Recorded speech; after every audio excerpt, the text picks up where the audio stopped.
back by nobody's demand but our own. Welcome into Upon Further Review. I'm your host, Phillip Jordan, in-studio host and producer of the Wolves Football on 96.9, the legend and Auburn writer. Last word on college football. Coming to you on this Monday from the compound at an undisclosed location, of course. But we have a fun show planned for you on the show today, on this Monday. I am going to be joined by my good friend, Jay Stevens from the Jay Stevens podcast, Locked On Buckeyes, much, much more. We're going to be getting into a whole lot of college football conversation, about a 42-minute conversation me and Jay had. We're going to talk about Ohio State Buckeyes a little bit. What's their quarterback situation there with Ohio State? I mean, really, when you talk to people, Georgia and Ohio State are the two teams everybody's talking about as the favorites going into the 2024 college football season. We'll also do buy or sell Big Ten with Jay, and also we'll jump into college football playoff draft. We'll explain it when we get there, but for everybody down here in Alabama, that's when you'll hear some SEC teams talked about there. So we are going to jump into all that on this edition of Upon Further Review. We're going to take a quick 1-minute timeout before we head into that conversation. 96.9, The Legend, is your connection to classic country legends. But Digio Strategies has other options too. News Talk 103.9 is your source for America's top news and entertainment shows, like Rick and Bubba in the morning, Glenn Beck from 9 till 11 a.m., and Clay Travis and Buck Sexton middays from 11 a.m. till 2 p.m. Sean Hannity, Lars Larson, Ben Shapiro, Matt Walsh, and others fill your day with the latest news and views from America's top conservative voices. America at Night and Coast to Coast AM keep you company and connected throughout the night. Plus, Fox News, the Alabama Radio Network, and Wiregrass Daily News keep you informed with national, international, state, and local news. And with more musical choices like All the Hits, 106.7 KMX, Today's Country, 95.5 WTVY, and Music 107.7. Digio Strategies gives you more choices and more variety. Listen on air, online, and on our apps. 96.9 The Legend is just the beginning. Everybody, we are starting this week off right.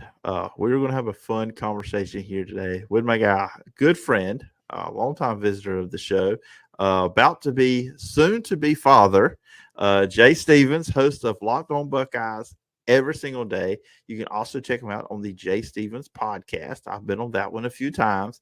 And also he does sports over the Jay, correct me if I mispronounce, Kokomo Post. Correct. All righty. You never know what he thinks. But anyways, Jay, appreciate you coming on. We're gonna talk Ohio State. We're gonna talk some Big Ten, and then everybody, we have something fun we're gonna do. We're gonna do a college football playoff draft. I'll explain when we get to that part of the show. But Jay, appreciate you coming on. Kick things off on this Monday. Phillip, you got all three titles. You said Kokomo correctly, but most importantly is the one thing you threw in there. My son's going to be born in about a month. And so first child, my wife and I, first child. And so excited, man. Can't wait. And I will stop rambling because I can talk a lot, as you know. But, man, looking forward to this show and this draft at the end. Yeah, absolutely. So a lot of Ohio State gear coming the way. Oh, yeah. We already got plenty of stuff actually in his dresser, put that together over the weekend.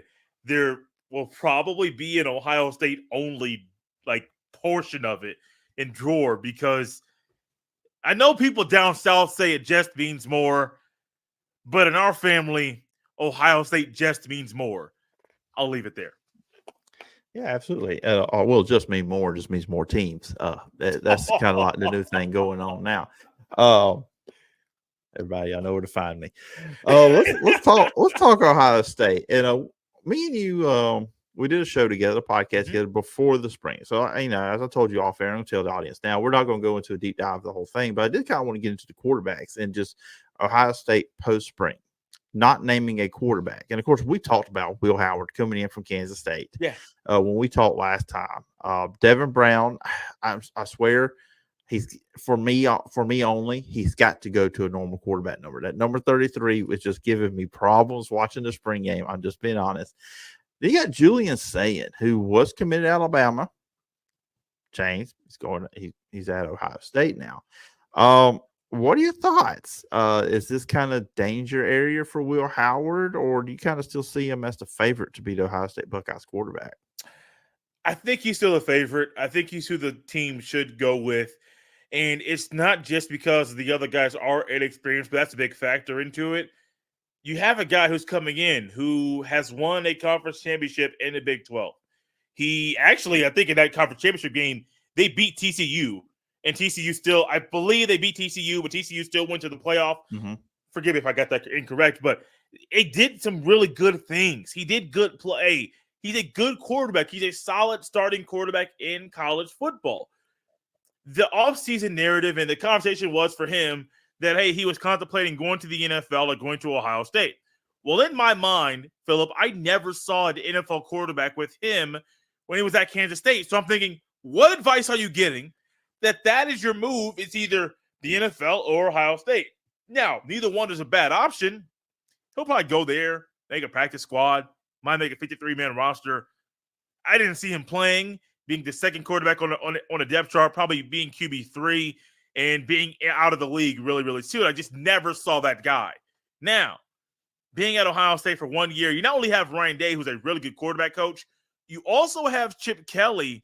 And I think Chip Kelly at Ohio State, even though Ryan Day said they're going to run Ryan Day's offense, I think Chip Kelly is going to tap into every asset and facet of Will Howard's skill set. And I think Will Howard will raise his draft stock as he's running Ryan Day's offense, as Chip Kelly is calling the shots as being the OC and QB coach for Ohio State. I do think it should be Will Howard. The odd thing is Julian saying is in the mix, as Ryan Day said, to be the quarterback, be in the quarterback competition. Now, I don't know if that's like coach speak or if that's a legitimate thing to where he's legitimately in it. He said it. That's a thing. But there's been a lot of things that come out of press conferences at Ohio State where you think, oh, they're saying what's going to happen in the season, but that thing never happened. So Will Howard's a guy, to me, he should be. He probably will win it. And I think he'll have a career year at Ohio State in the upcoming season. Yeah, and look, talent around you. And I think I have seen some people like they're not so sure of Will Howard. Like maybe just like, was he really that good at Kansas State? You've seen it. So Yeah, you've seen it. There's been some people out there. I think he's a really good quarterback. I mean, you don't have to have superstar Hall of Fame worthy quarterback with this team because of the talent around him. And Will Howard's a really good college quarterback. Not saying he's great, not saying he's the best quarterback in the country, but he's really good, and he's shown that in the past. And then with the running back room, and I was telling you this off air, PFF has Ohio State's running back room ranked number 1. We talked about Quinshon Judkins, Travion Henderson, James Peoples, the freshman coming in, and of course at wide receiver, and Mika Ibuka. Ohio State is wide receiver U right now. And there's no arguing that. I guess the closest team to them right now would be LSU because it seems like they're putting out guys left and right too. But Ohio State's got that crown right now. And that's where I want to go to with this conversation on Ohio State, wide receiver. After Mika, who's the number 2 guy on this team? A true freshman in Jeremiah Smith, the number 1 receiver, actually number 1 player in the last recruiting class.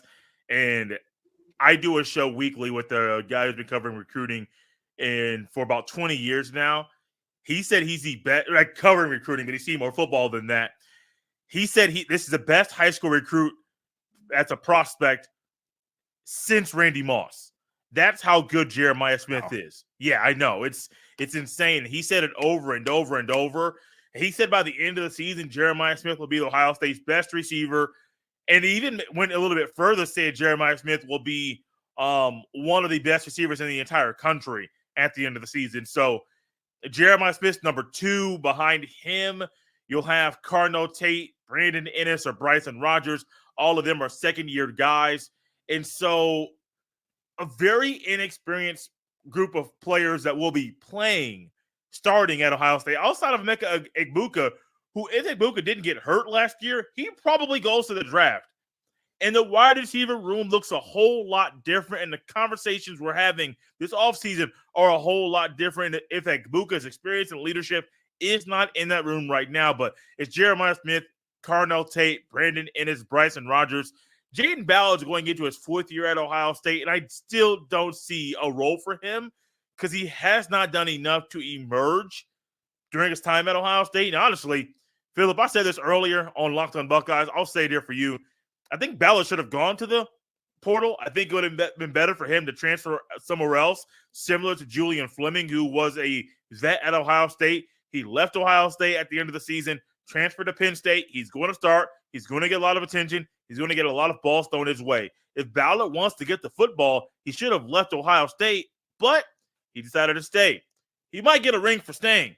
I don't think he'll be playing when the Buckeyes get that ring. So you're saying he should have went to Jameson Williams' route, and because there's only so many passes that can get thrown around. So Phillip, it's crazy because Jaden Ballard they claim is a deep ball threat. No one's seen that deep ball threat at Ohio State. Jameson Williams, you saw that deep threat ability and his ability to get deep and to get loose and his speed. He left, raised his draft stock. Honestly, may have won a national championship if he didn't get hurt in that game. So yeah, it's weird because we saw it with Williams. We haven't seen it with Ballard. So all the talk is he can do this. Why don't we see it on the field? Oh, because he's not good enough to play. So real quickly, just a PSA announcement. All Georgia fans that heard what Jay just said about if Jameson Williams didn't get hurt, you can tweet at him at jstevens0707. That's where you need to go because I'm down here plenty of Georgia fans, so they probably would have heard that comment. Alabama fans are right behind you on that.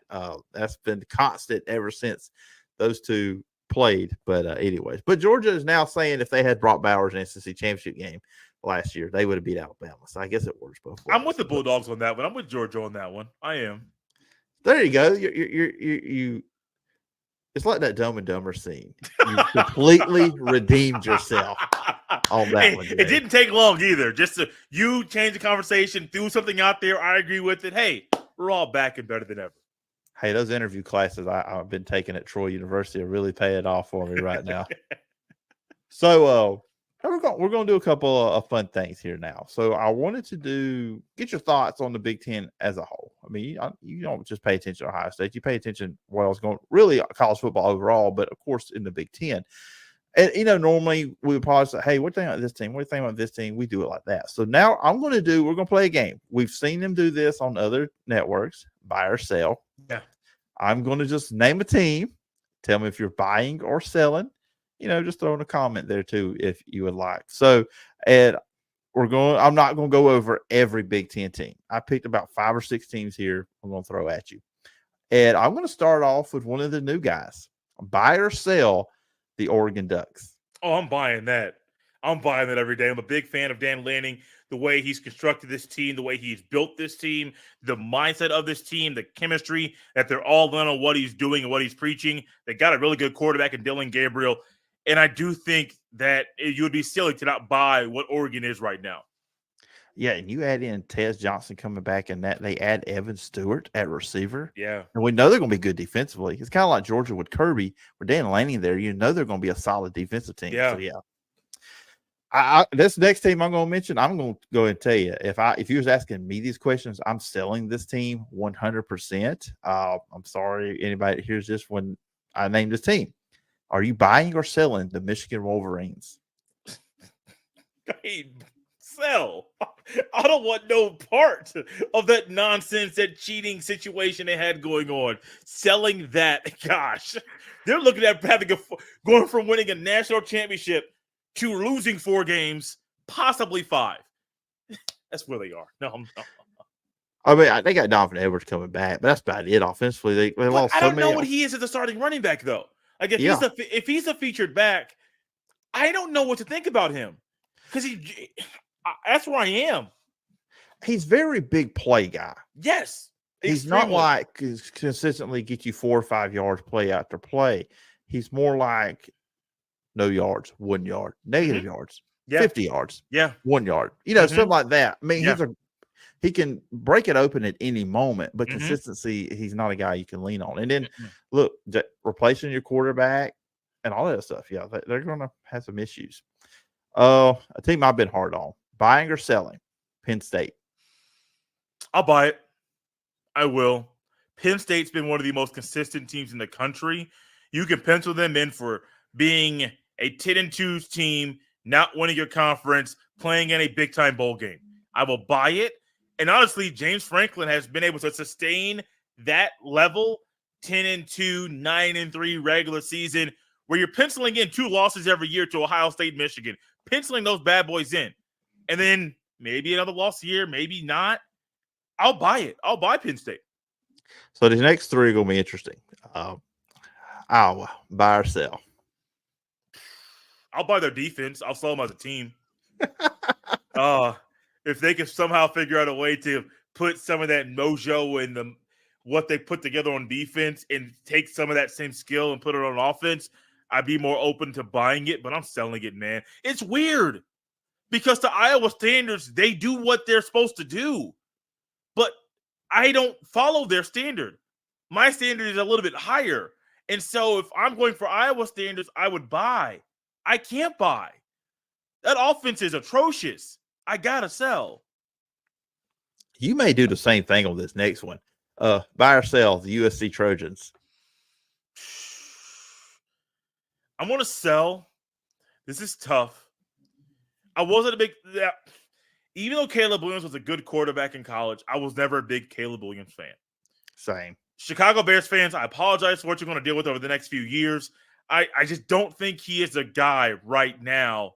If Phillip was pointing back to his memorabilia behind him, I just don't think he is a guy who's going to be very successful in the National Football League.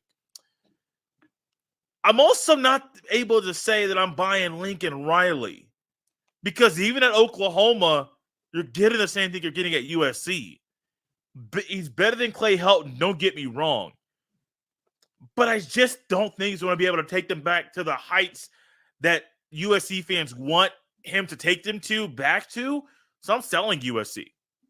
A little note on Caleb Williams. Who signs his checks? Is it the Chicago Bears or is it Jordan Love? I just want to know.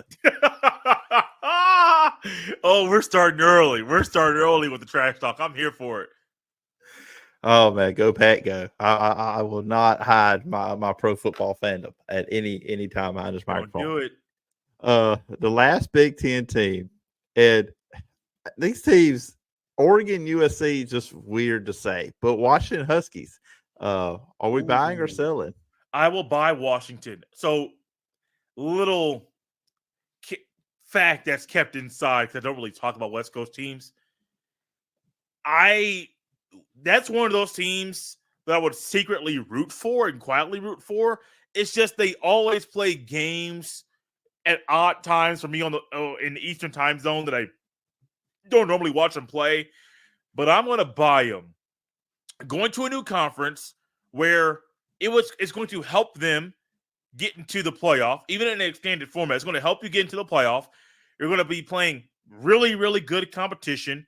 And that's a really good football program that I don't think a lot of people around the country, especially on the East Coast, realize how good their football is out there in Seattle. So I am buying Washington. All right, sounds good. This is going to be interesting with him. Will Rogers, how good is he? Was it the Mike Leach offense at Mississippi State? He struggled last year, which they completely went the opposite direction with the offense with Arnett there at Mississippi State, and now he goes to Washington. So it's going. I'm very intrigued what he could do. Yeah, honestly, Jay, I was hoping he would have wound up back in the SEC. Okay, because he was chasing Aaron Murray's yardage record. Oh, I didn't know he was that close. Yeah, so he was within a really good season away from passing it. I mean, obviously, so now he's not in the SEC. It's not going to happen for us. I was kind of hoping for that. But there was some talk about Auburn at one point, I think, with him, whispers. But Hugh Freeze, and we're not about to get into this. I'm just going to throw it out there. Hugh Freeze is sticking with the Peyton Thorne bandwagon. Oh, gosh. Oh, I feel sorry. I feel sorry for all the Auburn fans. I don't apologize. I don't at all. I feel sorry for y'all. Well, maybe this is the Auburn writer coming out of it. I think, and then we'll get into our draft here. But I think the rationale behind Hugh Freeze is this. He knows in 2021, when Peyton Thorne had talent around him at Michigan State, he had a really, really good year. Now, the next year at Michigan State, obviously, Kenneth Walker's gone. He did have Keon Coleman, but then when the talent regressed there in his last year at Michigan State, and last year Auburn pretty much has revamped their entire wide receiver core. He wasn't as good. So maybe he's kind of hoping that maybe he's just, talent gets around him. Yeah. He could be better. We'll see. I am cautiously optimistic on what the Auburn Tigers can be. Yes. I have my doubts with Peyton Thorne, but then again, we'll have to see what happens. All right. So, Jay, are you ready to do our college football playoff draft? Oh, yeah. I was born for this. All right. So here's the rules and how we're going to lay this down. So y'all say, well, a college football playoff draft. What are you talking about, Phillip? This is what I'm talking about. We have 12 teams that are going to make the college football playoff. Mm-hmm. So me and Jay will select 6 teams. Now, once he picks a team, for instance, Jay's getting number 1 pick. Say he picks team X. I can't pick team X. They are off the board like a normal draft would go. And Jay will go first because he is the visitor on this podcast. He is the guest. So Jay will make a pick. I'll make a pick. But of course, the first 4 picks that we make, Jay's first 2 picks, my first 2 picks, conference champions, teams we believe will be conference champions because that is your top 4 seeds. And then we'll go rest of the way. I do have a little bit of my Mel Kiper big board over here in front of me. Teams I had ranked basically before they did this, when Jay picks one I might like. So that is the gist of it. Jay, are you 100% okay with those rules? Absolutely. Let's do it. All right. Once again, Jay, you are on the clock. This is an easy one, Phillip. It's not just because I host a show on this team every Monday through Friday for the Locked On Podcast Network. It's, to me, a team that has the best opportunity to make the playoff based off the conference they're in. I'm going number 1 with Ohio State, the Buckeyes. And I say the easiest path. Their schedule is really not that difficult. They have three tough games. You got maybe 4 tough games. You got Iowa, you got Oregon, you got Penn State and Michigan. Really should beat all of those teams. Undefeated regular season is what they should have. And you should be able to beat whoever you're going to play in the conference championship game to win that for the first time since 2020. So I'm going with Ohio State, first pick on the board, off the board. All right. So for me, when I look at the number 2 pick, the audience is going to get so annoyed with that sound by the time this draft is over with. I'm going with Georgia. Obviously, Ohio State, Georgia, they are the best 2 teams. Carson Beck coming back. This is the guy right now we're looking at. He's probably projected to be the first quarterback taken next year's draft right now. There was talk of him coming out. I don't know where he would have landed. Obviously, would have been a first-round pick. Their defense should be good. Michael Williams is going to be a name to watch. Linebackers are good. Safety, Malcolm Starks, he's coming back. I think this team's going to be in revenge mode. They're going to be ticked off because, let's face it, Georgia was one of the best 4 teams in college football last year. Just because circumstances, they weren't in the playoff. So I think this is going to be a team looking for revenge. I think Clemson stands no shot in that first game. I think that is why ABC has this game at 11, because there's maybe people are still asleep. They partied on Friday night. They won't see the Clemson Tigers get annihilated by the Georgia Bulldogs. So I'm going to go with my number 2 pick as the Georgia Bulldogs. And now for pick 3, here's Jay Stevens. So my next pick would have been a team that is currently a new member of the SEC, but since the Longhorns are no longer in the Big 12, I am not going to pick them. Phillip, I'm going Florida State, and I kind of wrestled with this for a while. I was like, Florida State or somebody else who you just mentioned that's playing Georgia week 1. But I think Florida State's going to be hungry. They're going to be determined based off what happened last year by them not making the playoff, even though they did everything they could have done to put themselves in the right situation for them to make the playoff, but they did not. I also think Mike Norvell is whipping up something down there in his lab down there in Tallahassee that is going to put everybody on notice early in the season that last year was no fluke. This is what they do down there in Tallahassee. They win games. So I'm going Florida State, number 3.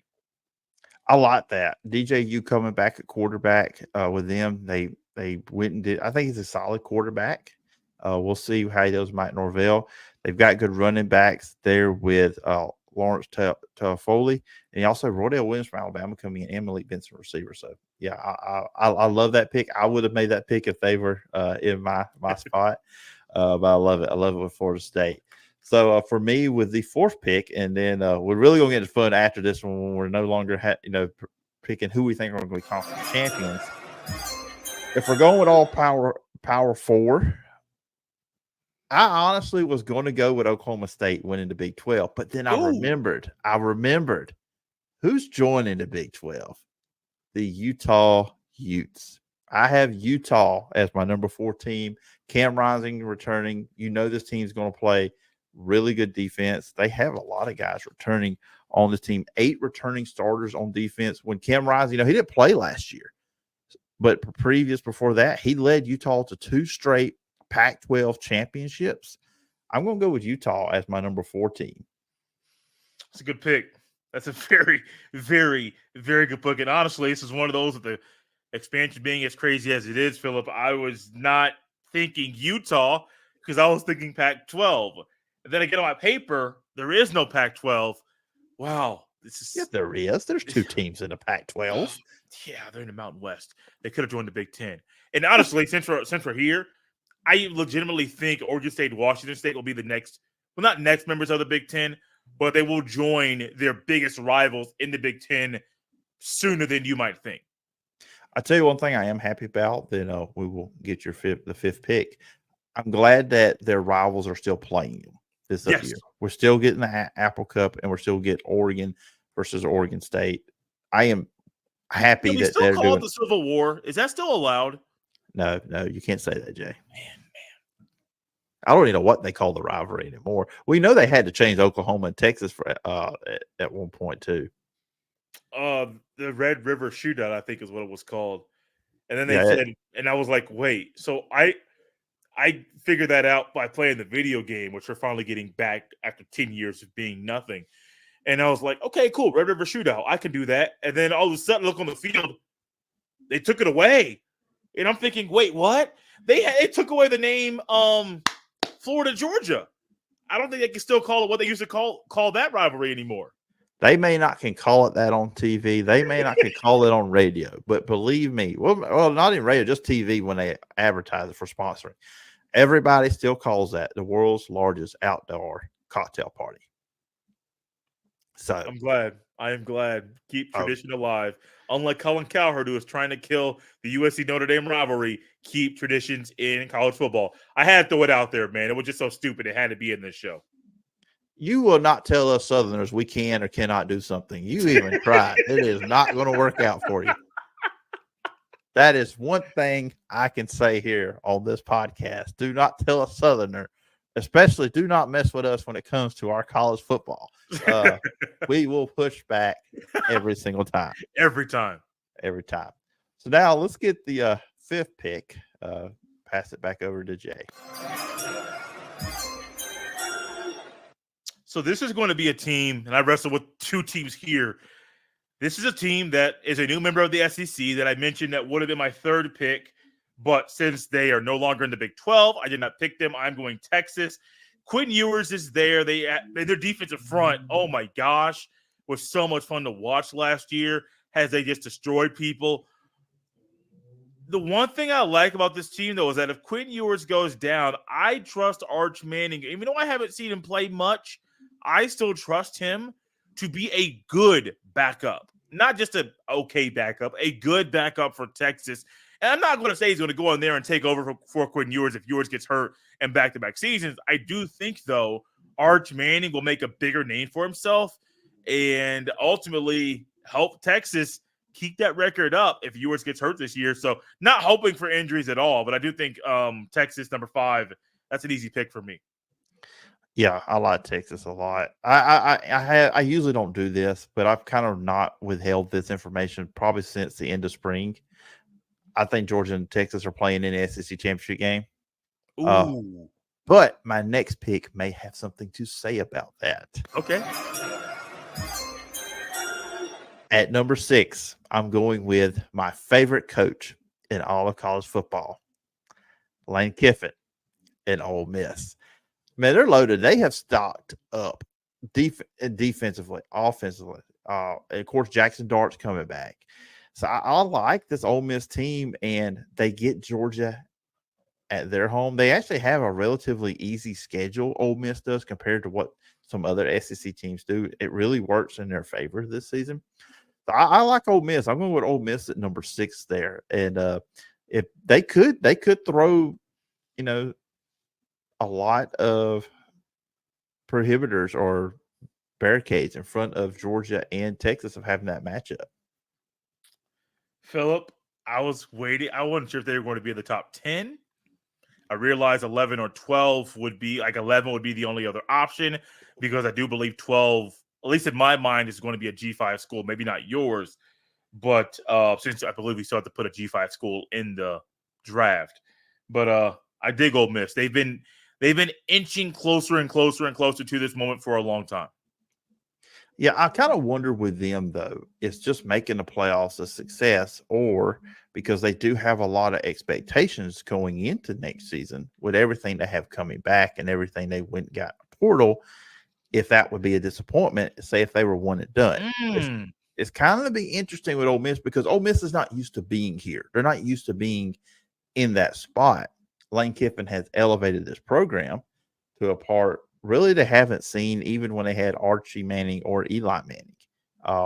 Hugh Freeze had it a little bit there, but I think that Lane has made it go further now. So kind of interesting with them. What's going to be the psyche of the Ole Miss fan base? Yeah. What will they deem if they are a playoff team? Do they have to win a couple playoff games? What's going to be success? That's going to be what's going to be interesting with them this upcoming year. Phillip, is it my turn?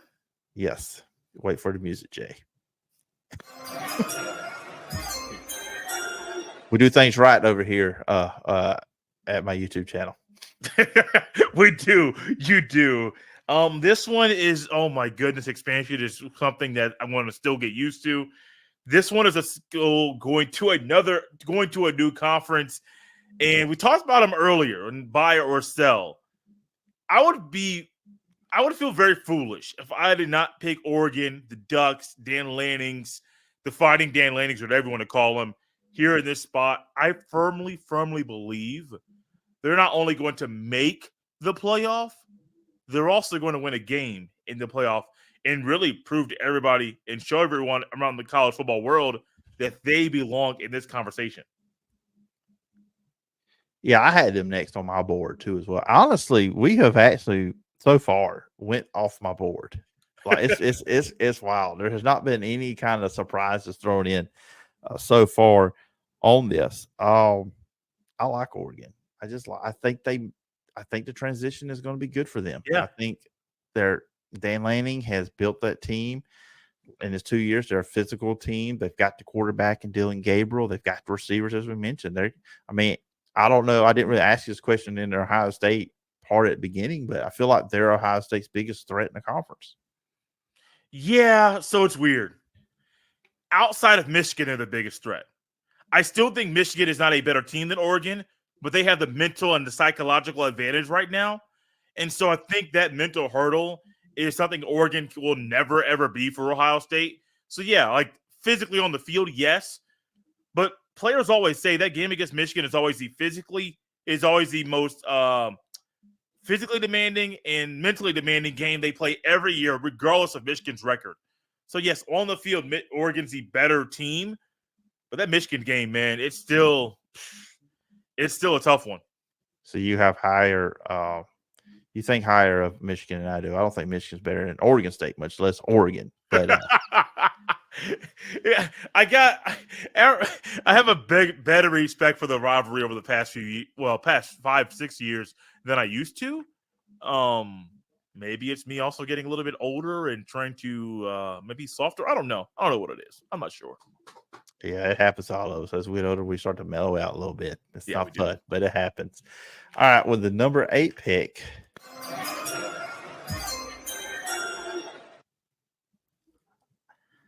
I'm going to say something, And if my friend Troy Hicks is watching this, he's going to be very happy about what I'm about to say. But number 8, I can't believe I'm about to say this, Jay. I really can't. It truly is a monumental day. Number 8, I'm just going to say, roll tide, roll. Kalen DeBoer will get Alabama in the playoff. I know there's a lot of people kind of wondering what's going to happen. It is going to be intriguing with them. How does he respond to his first loss at Alabama, if there is one? But I think he's going to do some things with Jalen Milroe. And look, we all talk about the players that left Alabama. There's still a lot of really good players there. Mm-hmm. I mean, Nick Saban did not leave the cupboard bare in Tuscaloosa. I think Alabama is going to be a dangerous team in the SEC. Right now, I would have them as the 4th team in the conference, but I like the Tide. I think Kalen DeBoer is going to do a good job, and year 1, they will be a playoff team. Phillip, I'm a little upset with you because that was going to be my next pick. But I also agree with you that this team's going to be good. Very, very good. And they have a really good man to replace Nick Saban. He's not going to be Saban. I'm not going to say there won't be another Nick Saban, but he's not going to be him. You can't expect that right away, but you can't expect those good players that Saban recruited to play like the players that Saban expected them to be. So I don't blame you. Alabama was my next pick. You just got him a pick before me. That's you should have traded up, I guess. I mean, if we could trade up, I don't know what she was going to offer. What kind of draft? Oh, man. But anyways, let's see who Jay is going to go with now at number 9. So here we are again. Once again, I'm wrestling back and forth with 2 schools. I gave James Franklin and Penn State a lot of praise earlier. I'm going to do it again right now. I'm going Penn State number 9. Now, Phillip, it's weird that I'm doing this because I don't believe in their quarterback. I do believe in their defense. I think the offensive line will be better. The run game will be solid. Receivers a little bit shaky. It's basically literally a typical James Franklin coach Penn State team. Literally. I want to go 10-2 or 9-3 and make the playoff. That's all they got to do. They're going to lose 2 games or lose 3 games and still make it. He's going to make his millions, and Penn State fans will be happy. They don't need Joe Pa back because Joe Pa also didn't win as many national championships as you would think with him being a legend there in Happy Valley. But I got Penn State number 9, and I think they're easily going to be a top 10 team, really 5, 6 through 10 throughout the season, maybe bounce outside the top 10, but come back in. But I got Penn State at number 9. So that would have been my next team I would have went with. So I am going to go with Notre Dame. Wait, I broke my rule. And we just had a spoiler. Notre Dame, I'm going to go with them. I ain't got much to say. I think they're talented. I think having bringing in who they brought in with the staff. I'm going to go with Notre Dame. They'll find a way. It sucks with Notre Dame that they can never host, they can host, but they can never be one of the top 4 seeds because they're not in a conference. I kind of wonder as we head down this road where we all think college football's going, when they do break off into a super league, that will probably change with them or something. But I don't know. It's just kind of weird. I kind of would like to have that off week, but I don't know. We'll see what happens with Notre Dame. But yeah, I'm going to go with them. Riley Leonard there at quarterback. We'll see how he does. But yeah, I'm gonna go with Notre Dame as the number 10 seed in this thing. Phillip, you did it. You did it again. It's weird that we do think very similar as far as when we are on the shows. You're on mine or I'm on yours, and we discuss things going on Saturdays, how we view the football, how we view teams, top teams that could be eventually top teams. This is normal for us to kind of be on the same page, but it's very weird when we're doing a draft and I'm trying to pick, you're trying to pick, and all of a sudden we are literally in line. Now, my next pick might not be what you would pick, but I won't say what it is yet. Let's go for it. I have a weird belief, an odd belief, that the expanded playoff is just what Dabo Swinney needs. I'm going Clemson at number 11. I know it's shaky. I know last year's season was not anywhere close to what Dabo Swinney or any Tigers fan in Clemson wants to have. However, I think this is going to be a step in the right direction for Dabo Swinney. One of those guys that can go 10-2 or 9-3 and make the playoff, whose brand still means a whole lot to the sport right now. I am going with Clemson. Oh, man. I had them like 16th on my board. Okay. And you know what you've done, right? You've now forced me to pick a group of five. Of five. I sure did. And you know what? I don't have a single one of them. What? On my board. No. Oh, the man gave me the rules of the draft. And I assumed that he had one. Guess so not. I'm going to throw one out there. You know who I think they're going to continue their success?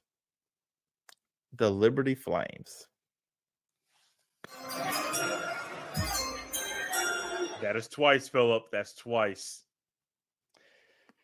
Oh, well, I'm the host, so it's okay. But, you know, we'll just get Liberty. I mean, and obviously, look, they know how to win. Now, I very easily could have went with the school I'm currently attending and say that the Troy Trojans would figure out how to win another Sun Belt title. I was not going to show favoritism. You know, under Hugh Freeze, Liberty was really good, and now they're where they're at now. They're a really good program. So I'm going to close out. I say Liberty is that group of 5 team. It's not that I didn't know the rules. I was kind of hoping you would pick it. No, I actually I had Liberty on my paper. That if the rules were a little bit different, I was prepared for this moment. But I was not trying to take a shot at you, but it just came out that way. Wow. No, I wasn't going to. No. Because I wanted to pick Clemson. I literally wanted to let everyone know, if you're a Tigers fan, I believe in you. Clemson Tigers, that is. I still believe in you. Yes, there's a Midwest guy, someone who was still upset for the outcome of the 2019 semifinal game in the playoff. I am still upset by that. It still hurts me. But I still believe in Clemson that they will have a chance to make the playoff this year. Like I said, they're in contention on my board, but I didn't have them. You know, you want to know if you had went with a group of 5, I was going to go LSU. Okay. I was going to, we only have one Big 12 team in there. That's no surprise. Utah. The next team I would have picked was Oklahoma State, but I don't think they're going to be in this grouping not right now. Mm-mm. I think there's some teams that will be better, but not on that level. I don't think Arizona State are playoff teams. I don't think Colorado is one. So, you got to go with Utah. But Jay, we've gone 40 minutes. This has been a lot of fun. I fumbled a lot on the rules of the draft. First time doing something like this, but it was fun talking Ohio State, talking, buy or sell with the Big Ten, and then our little draft we had there. But the listener and viewers will catch you online. Where can they find you? Phillip, my guy, I appreciate you having me on the show. You can follow me on X at jstevens07. You can also check out Locked On Buckeyes every Monday through Friday on Apple or Spotify or any podcast platform out there, including on the YouTube. There's a video out every morning for your enjoyment. Also, the Jay Stevens podcast every Monday. Now, this is something, there will be a YouTube portion. There will always be an audio portion. That's my heart. That's my bread and butter. That's my desire, is to do this audio thing daily, full-time, down the road. But Phillip, I really enjoyed this, man. I got to do it again. And now you gave me a little ammunition, may want to say, a little way to have fun with the new video game coming out. Just having my own little playoff. And the format's here. I got the 12 teams. We can make this thing happen. Absolutely. And then in a few years, we'll be at 14 and probably 16, then 20, then 144. But again, Jay, it's been fun. I appreciate you coming on, and I look forward to when we can do this again sometime down the road. No problem, man. I really enjoyed it.